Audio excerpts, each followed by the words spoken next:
Wrestling Podcast. And his name is John Cena.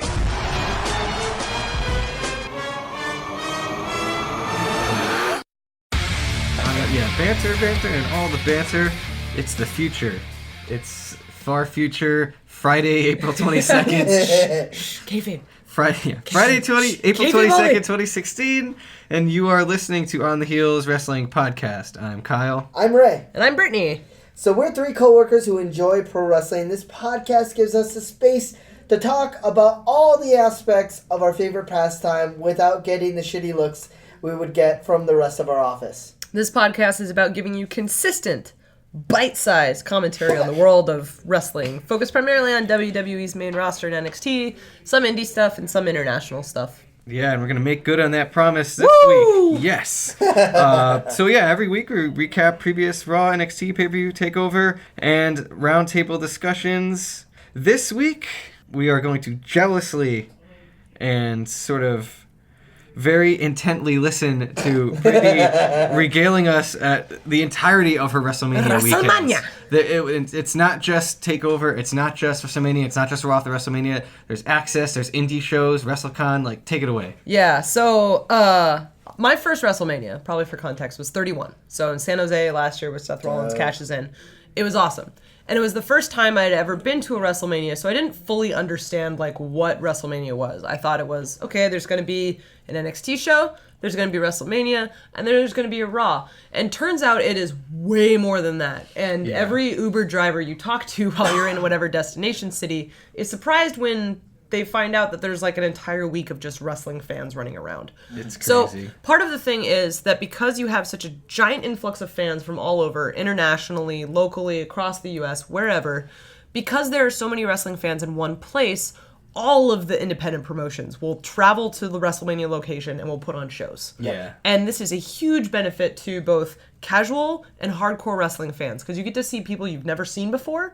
You get to see people you don't see on WWE frequently. Mm-hmm. Like, it is just an incredible way to get exposure as a wrestler. Well, it grows every year, too. I mean, it does. Like, when I stopped watching wrestling, and even for a long time afterwards, like, WrestleMania was still in standard-sized arenas, standard pay-per-view length. Yes. More, pomp and circumstance, but still kind of fit within the book. And then at some point, they just, like, kept building it up NFL Super Bowl style to, like, what it is today. 101,000 people they're just trying to WrestleMania. break the attendance record every freaking year. Yeah. And just, like, swing for the fences. Whereas last year, my first indie show I went to in San Jose was Evolve.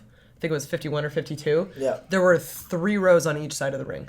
Whew. And that was it. It was in like a barn house on a state park in San Jose. It was That's awesome. like, you could not get more indie than that. So this year it got bigger, and I think part of that had to do with the location. San Jose was very poorly laid out as far as like going from one place to another. Right. Whereas Dallas, a good chunk of the stuff was walkable, where they'd put us in the hotel, the Kay Bailey Hutchinson Center, which is where Access and TakeOver were within walking distance, like 10 minutes. Yeah. Nice. WrestleCon was at the Hyatt Regency, which was in downtown.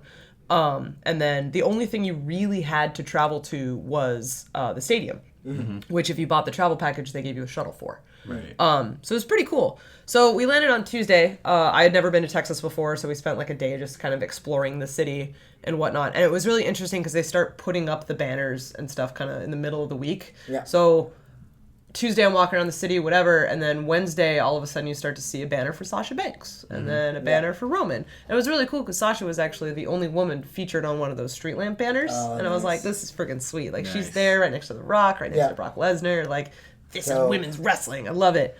I liked that how they had the banners on, the women on one side and the men on the other. Yeah. And the entryway of the Yes. stadiums was Yeah. really cool. And Yeah. the chair that you got. Yeah, you got so a I chair, got by one the of way. the- The chair had The 3 commemorative women chair. and four men.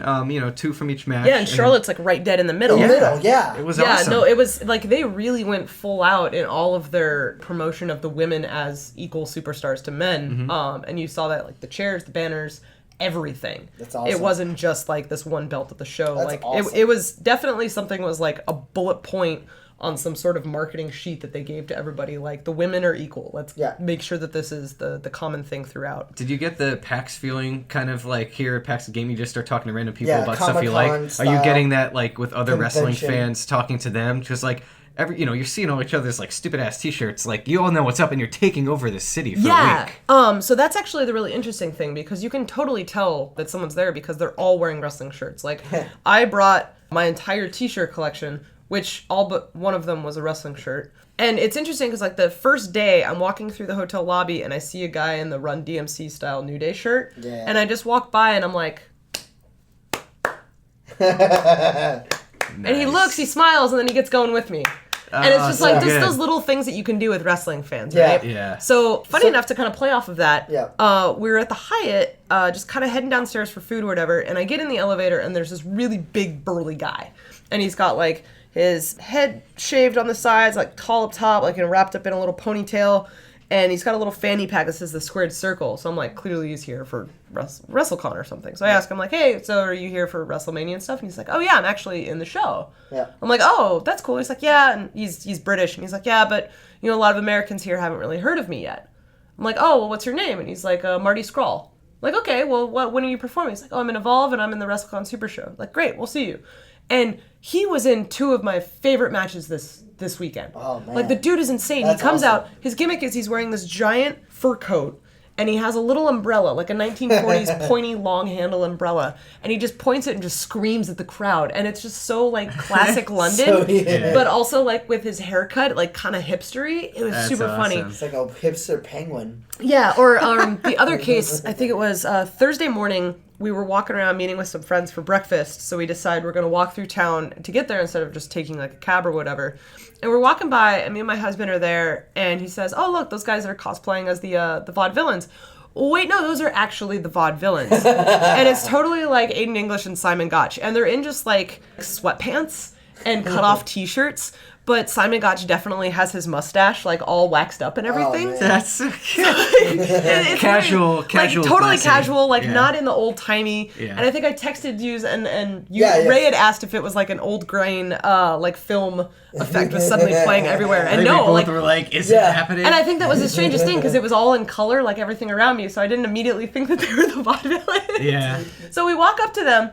And, like, I'm of the opinion that these guys are basically going to get berated by everybody the whole weekend. Yeah. So I tend to not, like, stop them mid-conversation when they're talking to people, which they were. And so we decide to walk past. And as we're walking past, Simon Gotch stops us and goes, okay, I need to know your opinion on this. And I'm just kind of taken aback by this. And he goes, what are your thoughts on oatmeal as a breakfast food? Because I think it's kind of dumb to charge for it in a restaurant. And Steve, friggin' on point, is just like, yeah, it's like $2, but I can make that at home in 30 seconds. I don't understand. And both Aiden and Simon are like, that's like the perfect thing, like that kind of thing to ask Steve to not have him get starstruck, right? Like, people doing dumb stuff that's like too expensive. Boom, yeah. So like we're doing this thing, and it's just like this funny thing. There's this funny thing happens. We're like, hey man, have a great weekend. You enjoy your WrestleMania, and they're like, well, what the hell, man? Like you just ruined our bit. We're like, oh, we're really sorry. Yes, hope you find a place that doesn't have oatmeal. And then like they were just general chit-chatting. And he asked if we wanted a picture, and we said no, just because it's like, it's like, dude, go eat your breakfast, whatever. And then turns out he was having breakfast at the table right next to me at the restaurant. So it's kind of like, it's weird. Like you realize that they're people too. Yeah. Right? Yeah. So Thursday, the first show we go to is Wrestlemania Access. And Access only gets featured in little bits on the network. So just to kind of give some context, it is like a wrestling convention. Yeah. And WrestleCon is the same thing, but in a very much smaller scale. So Access has a couple things. It's got the Elimination Chamber, which you can then get in line to take a picture inside of. And frequently there will be a superstar in there that you can get a picture taken with. That's awesome. When I was walking by, it was Zack Ryder prior to the belt. Oh, that's dope. And then there's a little like Hall of Fame history section where they have all the statues. They have all of Macho Man's robes.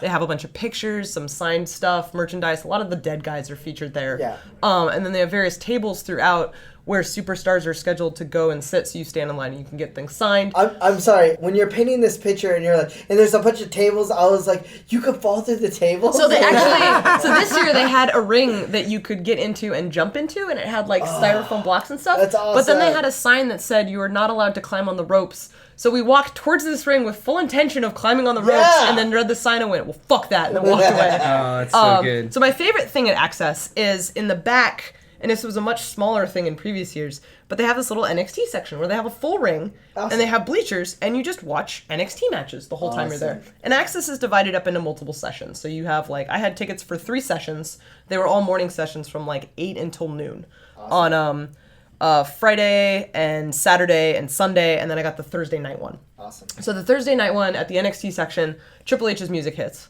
Ooh. He comes out, and they start to unveil the Dusty statue. And it's super awesome. So they bring out Goldust, they bring out Cody, they bring out the families. And as KO was in there too. Yeah, he was. Yeah. So they were doing this whole speech thing, and as they're doing the speech, all of the NXT people from the back come out, and they're all in their black tracksuits, and they're just standing there on the ramp, like, listening.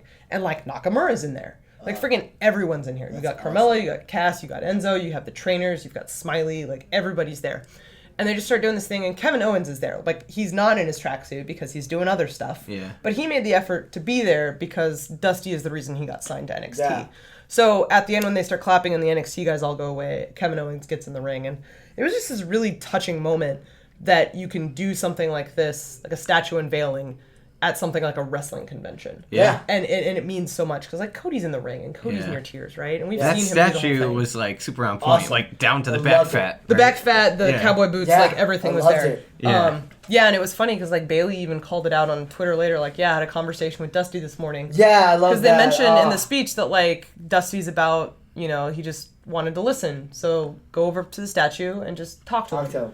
And like it's funny to see that kind of continued to be mentioned. So that happens, and then for the next like 4 hours, there's NXT matches, and they're good matches, like Enzo and Cass versus the Dubstep Duggins. Oh yeah. What's his Alexa, when Alexa Bliss was there with Carmella, like all of that. And then there was the Stone Cold podcast with Mick Foley. They filmed live. I still haven't watched that yet. Yeah. It's I mean, if you've seen Mick Foley, he's a bit of a talker. Oh, I love Mick Foley. He's one of my favorite. Like this of all whole time. thing is just Mick Foley talking. That's fine. I You- mean, and we've it- been and it's to great. the only comedy It's show great. I've been to live was his. So Yeah, no, You know and what's so funny? it's a great show. For our audience, both you and Brittany went to this show. Yeah. And you told me exactly where you were sitting. Yeah. And you told me what time.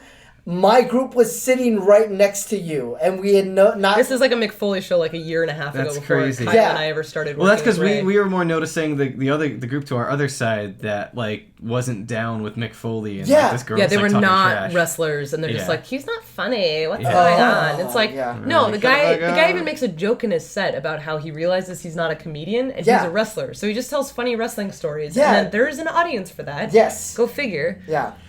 So that's The cool. one downside with the podcast is at one point Noelle Foley comes out and they announce the Holy Foley show that they're doing on the Okay. network, and she totally killed the room. Like, Really? she is not as entertaining to listen to as her dad. And partly, she doesn't have like 20 plus years of stories. Yeah. But if she legitimately wants to become a wrestler, she's gonna have to work on the delivery. Yeah, I mean, Yeah. like, that's kind of the one thing with Mick Foley is, like, he didn't just decide that he wanted to be a wrestler. Like, he knew he wanted to be a wrestler for a long time and, like, filmed stuff when he was, like, 13, Oh yeah, 14, lots of camp 15 footage years of him jumping off the tool shed. Yeah. Jumping off his So house. it's like, I don't know and- how much Noelle actually wants to do it, or how much is them just taking advantage of the fact that they have a father-daughter combination again. But Yeah, either way, exactly. it's like the podcast kind of like... So, like, I hey, you're lost not gonna get in interest that it. porno, right? Okay, cool, because Hogan messed us up. In Well, that and whole thing. Foley had a really funny line in the whole thing. He's like, I figured the way I walk would be indication enough that you shouldn't do something like Right. this. Or the Oh, fact he's Foley's missing on an point. ear. Yeah. Or teeth. Yeah. But whatever. So that's Thursday. Yep. All right. Cool. So now we've made it to Friday. We're on Friday. So Friday morning we went to WrestleCon, which Yeah. is a lot like WrestleMania Access, but much smaller. Wrestle Convention. And that was in the ballroom at the Hyatt Regency. And essentially what it is, you pay admission, and then kind of similar setup. You have all these wrestlers at their own individual little booths, and they're there to talk to you. You can get signed autographs. You can get pictures taken with them. awesome. There's merch tables, Yeah. like... High Spots has all of their merchandise if you want to buy wrestling boots or gear in any sort of way. That's all there. There's action figures. There's like everything for sale. I kind of walked in. I did a pass around. Like DDP was there. There was a bunch of guys from TNA. Awesome. At the time, and then I'm kind of walking by and I'm like, wait, is that Ricochet? Oh my god, it's Ricochet. And Ricochet is like my longtime like secret crush. Like Ricochet is like holy crap. And Steve knows this. I would leave my husband for Ricochet. Like that's how much I freaking love this guy, right? I mean, I haven't seen many more like authentic goose smiles than that picture. Like you're like looking ridiculous. I'm like, oh my god, oh my god, oh my He's god. so happy. It's So, like and he's not pretty only that, happy. he had no line. He was talking to one guy. I'm like, this is Prince fucking Puma. Like, Yeah. how is no one at his line? And Steve's like, well, we have to pay $10. I'm like, that's worth it. We're paying $10. so good. So I get up next to him, I pay the $10, and he turns to me and just hands me the IWGP belt. And I'm like panicking. I'm like, Oh my God. Oh my god. And he's just like, yeah. And he like motions to put it on my shoulder. And I'm like kind of panicking because like I'm holding an actual real wrestling belt. Yeah. And I don't want to IWGP, break yeah. it. Like there's no way I can break it, but I'm thinking that in my head, right? Like, Don't I'm just fuck this excited up. I'm meeting this guy, but now I'm being distracted because I'm being told to hold this belt. I'm like, oh my god, oh my god, oh my god, oh my You god. cannot drop this belt. I could not return. So I'm actually holding the belt in the picture. Yeah. And that's basically what had happened before. That's so good. So I did this stupid like high school girl thing. I was like, thanks, I follow you on Instagram and I find you really inspirational. Thanks for posting all your workout videos. Like it was just total, like I didn't think about what I was going to say ahead of time because I was taken so off guard, but it was one of those like total like super fan wrestling moments. It That's was awesome. very embarrassing, but also really cool. Yeah. Oh, I yeah. just thought of a question for you. Yes. How many times, if at all, were you asked about Daniel Bryan crying girl? I took pictures with fans. Awesome. Okay. Awesome. I can't believe I hadn't asked you yet. How many? It was only at WrestleMania. So once Yeah. we finally got to our seats, we're sitting there. We're sitting next to this girl, Debbie from London, who flew by herself to WrestleMania. My We're just goodness. chit-chatting. Like she's like, "Can you get a picture of me with the sign?" And blah blah blah. So she's like standing in different parts, and we're taking And then pictures of her. wait a second. And then we turn around and there's these guys and we're just chit-chatting and like we're trying to flag down different drink people walking around. And then I mentioned something and they're like, well, where are you from? Because that's always the first question, like Yeah. after you notice Yeah, someone's yeah. t-shirt, it's like, well, where are you from? And I'm like, oh, I'm from Seattle. And they're like, did you go to the Raw with Daniel Bryan? And I'm like, I'm the crying girl. And all their jaws just drop. And they're like, holy shit, can we get pictures with you? And I'm like, yeah, sure. And they're like, well, we can wait. I'm like, no, let's just do it now. So I take pictures with these Did like anyone four ask guys you to who are like like fake crying? no, they were like, can you? No, they did. They're like, can you like do a picture with us, but then do a picture with like the crying face, so that like we can prove to our friends that it's actually you. So I did that, and I took pictures with all these guys. They had to be like super early 20s. Yeah. But it was super like, and Steve's just like rolling his eyes the whole time. It was Oh like- yeah. Well, that was my follow-up question. Yeah. Yeah. How long did it take? So I bet Steve that I was going to like the over under on being recognized was 1.5 Yeah. people, and Steve's like, I'm totally taking the under, and it's like, nope, I got 4. Yeah. Also, here's kind of low. I expected a little bit more. I know. Yeah. Did you see shocked Undertaker fan? So I did. Did you I see that not- picture he took? Of the Undertaker? Yes. Yes. That So was awesome. When I was walking A up role to reversal. Yeah. Yeah. When I was walking up to the Thursday Access session, he was actually sitting in the front, and Corey Graves was in the ring and basically said, hey, I know this guy. I recognize this guy. So he says, do the face. So the guy does the shot Undertaker face. And then he says, okay, now I'm going to put you on the spot. Now make the face you would if Roman wins on Sunday. And he went from this, like, the shocked Undertaker to, like, this sad crying face. And, like, everyone in that room, it's the first session of Access, so we're all super hardcore fans, and it's just funny. Oh my god. It, It's like, so good. and I can't do it because we're on, like, a radio show, but it was like, that guy is good not just for one Undertaker expression, but Yeah. he is very expression. Yeah. Oh, Very, man. very big expression guy. I'm basically holding out hope that, like, so we saw the reversal of, like, you know, Undertaker fan with Undertaker. Yeah. Right? And he does Oh the my Undertaker. God. He does the Undertaker pose. That and then me and Daniel Undertaker does Bryan? the Yes! Oh my god, okay. Thank you. Yeah, Okay. yeah. I was you on connect those point dots. with you right Yeah. there. Bucket list. yeah. Bucket list item. All right. Yeah. So Friday, we go to WrestleCon. There's Ricochet. It's great. I'm eating a lot of tacos in between all of this because I'm in Texas for the first time. No, all right, let's not understate this, all right? Like, I'm about to be on vacation, enviously looking at my Instagram, and all I'm seeing is awesome-looking tacos, Tacos, and margaritas. margaritas. Tacos. And I I'm like, really want to try Tex-Mex. I'm not living life the right So way here. I think it was Wednesday and Thursday. Like the first 4 meals I ate while I was in Dallas were all tacos, and each one of them had a margarita.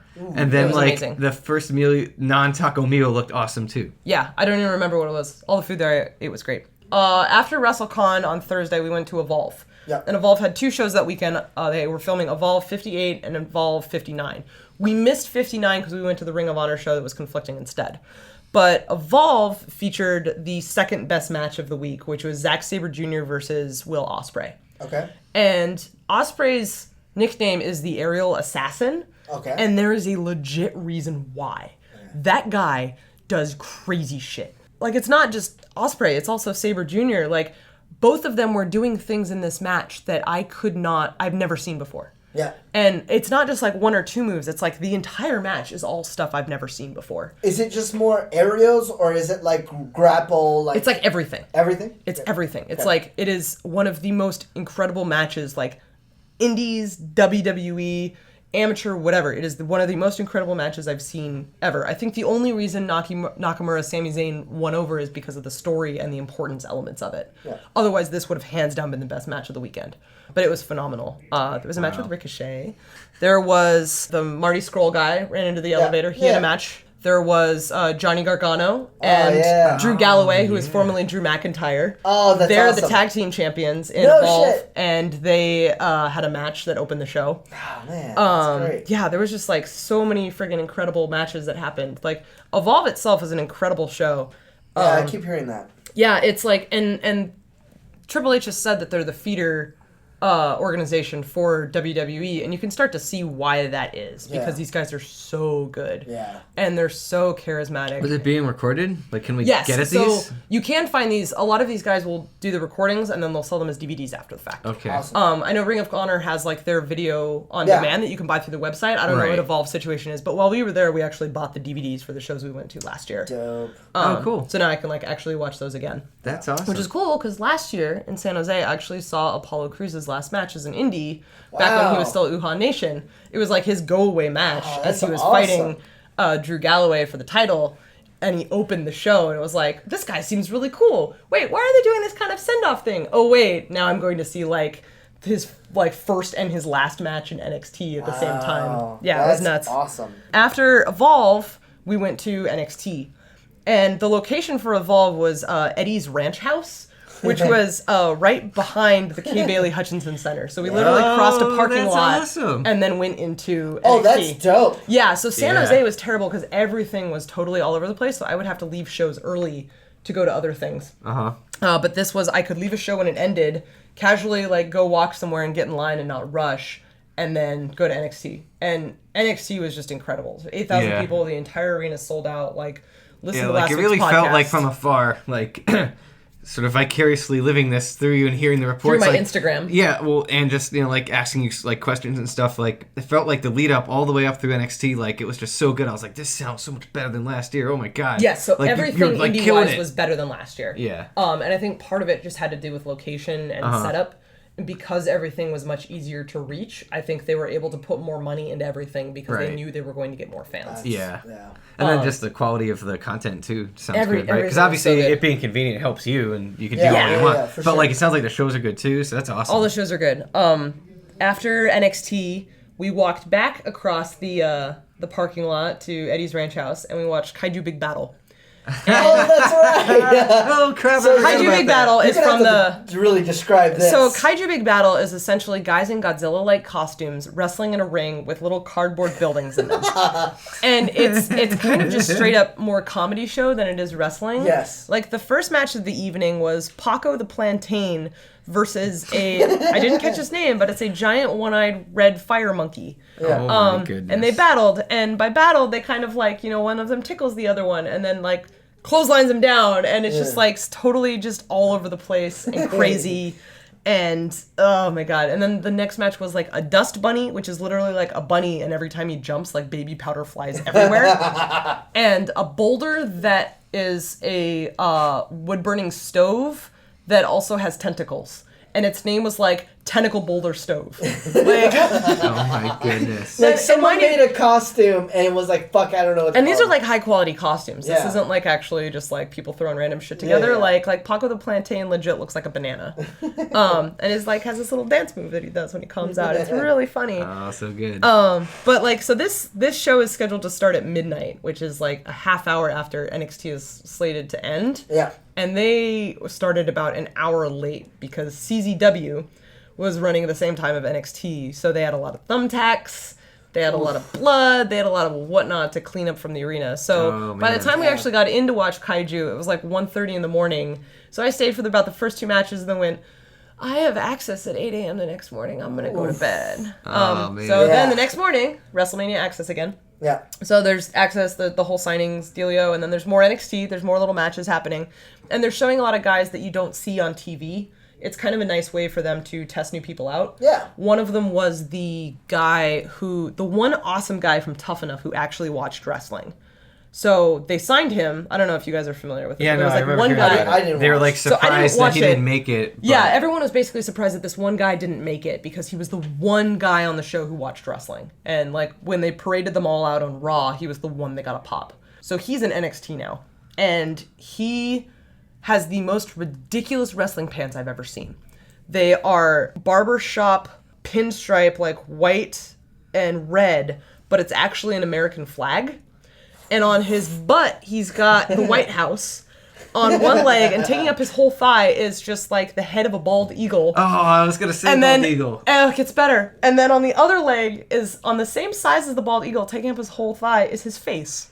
Like, and he fought this guy who is Mexican, and the guy was phenomenal. He was one of the guys who had a pre-show match at TakeOver.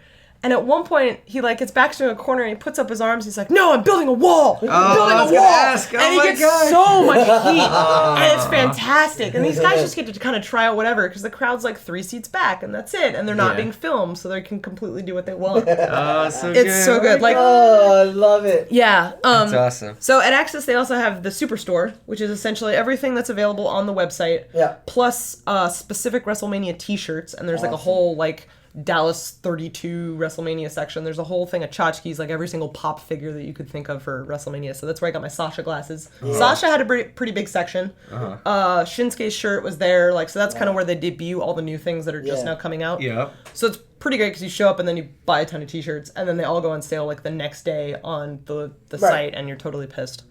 So Access. And then Saturday afternoon we went to the Ring of Honor Super Show, which is phenomenal. I got to see the Young Bucks. I've always loved the Young Bucks. Yeah. They're fantastic. I really hope, like, I kind of hope they go into a WWE one day, but I also hope they don't. Yeah. Because I feel like they'll just be wasted. So Young Bucks were there. Was Kenny Omega there? No, Kenny Omega was not there. He might have been at the show earlier. Yeah. So there was a Ring of Honor show that I missed because it conflicted with Evolve, and that was for some of the TV taping stuff. Yeah. So Jay Lethal opens the show. He's current champion. He decides to put his title up and defend it against Cheeseburger. And if you haven't seen Cheeseburger, Cheeseburger is like this little tiny guy. He probably weighs like 125 pounds, and he comes out with this like stuffed cheeseburger. And his music is terrible, but he's like total crowd favorite, totally over. So he's Blue Pants. He's Blue Pants of ROH, essentially. Yeah. All right. But he has like a title match with Jay Lethal, which is incredible. And then at the end of it, Colt Cabana comes out. He's back. Dope! I saw him wrestle like 3 times this weekend. Whoa. He's super tan, super ripped. Wow. Incredible. I love me some Colt Cabana. Yeah. Dalton Castle was there. Oh, Awesome. the boys. The boys. Nice. I was at a McDonald's later on that night, and I saw the boys walk in, ask if they had something, and then they walked out. That's awesome. And it was cute because they had their normal little outfits, and then they had these adorable little red, white, and blue cowboy hats they had hanging around their necks as they were like fanning Dalton. Yeah, there were so many amazing matches on that card. So that was ROH, and then in the same ballroom about 2 hours later, there was the WrestleCon Super Show, which was the most packed show I think I'd seen that whole weekend. There was multiple guys from Lucha Underground. Matt Stryker had a match. Yeah. What? Yeah, he had a match Dope. last year too, so that was kind of like crazy. And he came out dressed as a luchador and then basically took off the mask and was Matt Stryker. So good. There was a match, it was a 5-on-5 tag team, Jeff Jarrett's team versus Joey Ryan's team. And Joey Ryan is the guy who basically attacks people with his dick. Yeah. Where he stands in the ring and goes, "Touch it! Touch my dick!" And then people grab onto it, and then they're like, "Ah!" And they're like being choked out or whatever. So it's him versus Jeff Jarrett's team, which just has an incredible amount of spots back and forth. There was a match with Ricochet and his partner Matt Sydal, who is formerly Evan Bourne from WWE, and Rey Mysterio versus Chris Hero, one of the guys from Lucha Underground. And then, like, Drago from Lucha Underground was My there. goodness. So this is almost like a Lucha Underground. This is like Lucha Underground plus everyone who's awesome from the indies plus like anyone who is big. Yeah, because Joey Ryan right now is at Lucha Underground. Yeah, he is. Like everyone, Lucha Underground signing everybody. One of the things that was really cool is that those two guys, Ospreay and Skrull, they had a match. Awesome. And they are a part of a promotion in London that's only about 4 years old called Progress Wrestling. And I'd never actually heard about it before. So I highly recommend going in and checking it out. It sounds like there are a bunch of guys who just signed guys that look different than the normal wrestlers. So they had a match second on the card to basically, and it was a title defense match to get the name out there for their group. Yeah. And it was awesome. Third favorite match of the week. I'm wrapping up. I think I have, oh my God, how many more shows did I go to? Oh, and then Sunday morning we had Access, our last Access session of the week. And I'm like, okay, well, it's Sunday morning of WrestleMania. There can't be anything good here. They're just going to have throwaway matches. So then Blake comes out and then Nakamura's music hits. Oh. And we get to watch Nakamura fight in this little tiny arena as I'm in like second row, 9 a.m. in the morning. So good. Yeah, so, and then on top of that, there's NXT, there's Mania, there's the Raw after Mania. There was another show that was going on after Mania that we were planning on going to, and then we just said, fuck it, there's no way. Yeah. But yeah, I saw 10 wrestling shows in 4 days. Fuck. That's a lot. So yeah, that's basically what WrestleMania weekend is. Like when I came back to work after being gone, a bunch of people were asking me how the show was, and I'm like, oh, the shows were great. And I'm like, shows? Yeah. I'm like, yeah, no, this is a whole deal. And it's kind of, unless you go into it, if you're planning on ever going to a WrestleMania, research what's happening. Because a lot of the tickets are already going on sale for next year, or at least information about the events for next year are going on sale.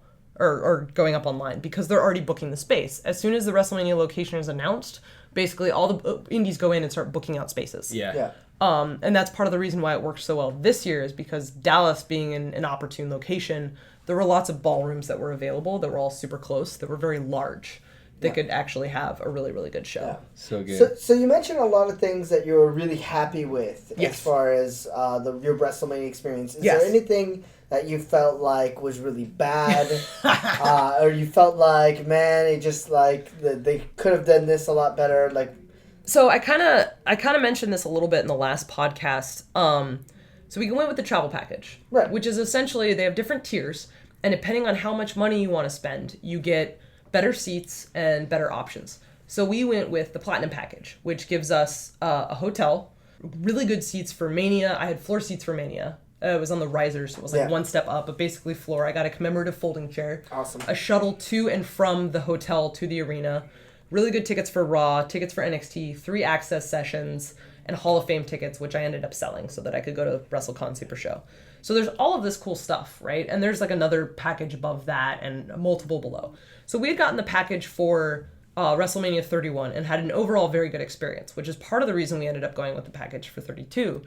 And part of the problem with the package is that they're basically, the seats are booked in order based on how you book them online. So if I'm the second person to order a package, whoever was the third person, I will be sitting next to during every show. So if you get stuck next to someone who smells bad or is a really obnoxious fan, you're going to sit next to them during every show. So luckily, I don't know how it happened for WrestleMania, but the guy wasn't there. But I had to sit next to this horrible fan next to TakeOver. And the first 2 matches, I remember bits and pieces of it and had to go back. He shut up during Nakamura and Zayn, which is how good Nakamura and Zayn was that he did not make a peep. And then during Bailey Asuka, I was just like, okay, look, dude, you need to shut the fuck up. And I was like nearly about to kill him. And he's like twice my size. Yeah. So that's how pissed I was. And then he was there at Raw. He smelled worse than he did on the Friday. But because Raw is kind of a crazier crowd, I think he was kind of more subdued a little bit because he had more opportunities to do obnoxious cheers. My hotel didn't have hot water the first day. So that was fun. So there was lots of like little random things, like the shuttle. They told us that the shuttle would be leaving exactly 45 minutes after the show ended. Yeah. And everyone on the shuttle goes, well, wait a minute. This is a wrestling event. The likelihood of us getting out of that stadium exactly 45 minutes or less after is very slim. Yeah. And the bus driver just kind of ignores this and walks away. So we're sitting there with our commemorative chairs. Yeah. And they're zip tied together with like really, really strong zip ties. Like you could pull them apart, but you're probably going to damage the chairs. Yeah. So you have to wait for like 3 different people to come by, verify your ticket, put a sticker on your chair, cut off your chair, and there's a different guy with the scissors. Yeah. Grab your chair, run 4 levels up out of the stadium, and then find out your shuttle left without you because the show went over 51 minutes anyway. So were your Holy chairs shit. on the shuttle? No, I was carrying my chair and I sat with it in Oh, Jack in the okay. Box as I ordered food. I did get offered money for it multiple times. I'm sure. Yeah. Yeah, but I kept it because it's commemorative. Yeah. So it's kind of one of those, like, the WrestleMania package, if you want to just seamlessly click one box and order everything except your plane tickets, it's brilliant. But for the money I spent to risk sitting next to an obnoxious wrestling fan that could hurt my experience, like, it's almost not worth it. Like, I would Yeah, go I to could WrestleMania totally again see that because if I it's a could drive to higher it. likelihood, right, of getting that person. Because I mean, let's be honest, only the hardcore people Yeah. are gonna buy that package, Right, Yeah. and it's like, oh, is it gonna be hardcore people like us who like can seem normal, like daywalkers, or is it Right, gonna like be some everyone I sat crazy next to person during that the you want to WrestleMania kill? show proper was Yeah. awesome. Like Yeah. they were fantastic. But this one guy, like, I felt bad, right? Because I wasn't the only one It gives sitting us there. all a bad name, It right? did, like, this is why people hate wrestling fans. That guy Yeah. Lucha de Sound. And it's like, so and mad. I'm nitpicking about a lot of stuff, but I think mostly it's because of like the money I spent and kind of the not getting the best possible experience. But I mean, like, you've heard about how awesome my weekend was. Oh, yeah. So there's all this stuff, WWE or not, that was just incredible. From a wrestling perspective, this trip was excellent. Awesome. Yeah, plus low stress too. I mean, that super easy low button stress. option is kind of nice. Yeah, you click a If button, you're trying to you like spend a lot of piecemeal money, do all the stuff, and then you spend some airline points and get some Yeah. flights, and then you're good. Right. And then it's like the other shows, yeah, you have to pay for those individually, but you can go to as many as you want or not. Yeah. So it's not like it's really the end of the day. Yeah. End of the deal. You mentioned that you were at WrestleCon and Access, and there was a lot of different booths. Yes. One of them was High Point, which High Spots. High Spots. I'm sorry, and that's the one that sells like wrestling gear. Yeah, they sell correct? like boots and kick pads and shoulder pads and Yeah. So, what was their wrestling mask selection look like? I'm asking for a friend. so they had both standard adult size masks. Okay. And then they had very small ones that I think would fit on a cat. I don't know if that oh my god, that just went up my nose. I said this right as Ray took a drink.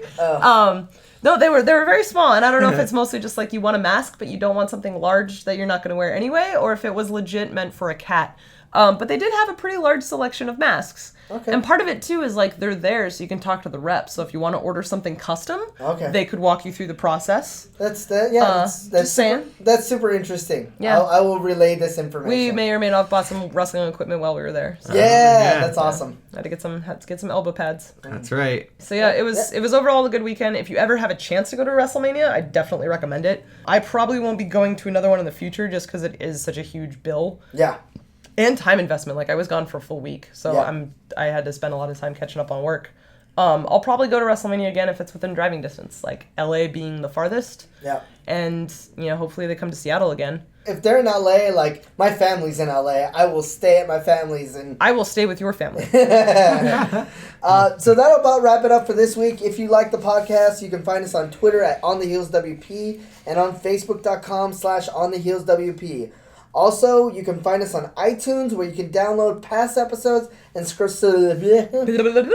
or you can subscribe to future episodes. So hit that subscribe button, the one that Ray can't say. Leave a comment on the iTunes store. Please give us a good rating if you're enjoying what you're hearing. It'll help more people find us, and then we can tell your more wrestling buddies about our podcast, and we can continue to have awesome wrestling discussions. So feel free to tweet or message us random wrestling stuff, and we can respond and talk about it. Thank you so much for listening to On the Heels Wrestling Podcast. Tune in to our next episode where we'll be talking about 3-2-1 Battlemania. Yeah. And I have We're been getting local. Yeah. It's getting local So now. local show, underground show. Yeah, and I've been dying to talk about 3-2-1 Battle, so I'm super excited for that. Would you say your excitement is the level of Solid Steel? Uh, Solid Steel! my excitement is I'm definitely bad. I'm in the 3-2-1 battalion. There you go. Or, I or like a 3-2-1 butthole, depending on your perspective. Yes. And coming out of Battlemania, we'll have lots of questions, but we'll have to ask ourselves the eternal question: why did it take us so long to talk about India's international scene on our Seriously. podcast? I mean, we've been It's saying been a good year in wrestling for WWE. So I know, like, but it's in our Yeah, site. it's We've been Right. joking about it, and you've been keeping it in the script. I'm just saying. yeah, I'm just it did take us a little while. We got- so yeah, we started like on the road to WrestleMania. Yeah. So I mean, maybe It was a focus. it was a focus. But, when WWE just buys the international scene, then you don't have to worry about it. Hey! Oh.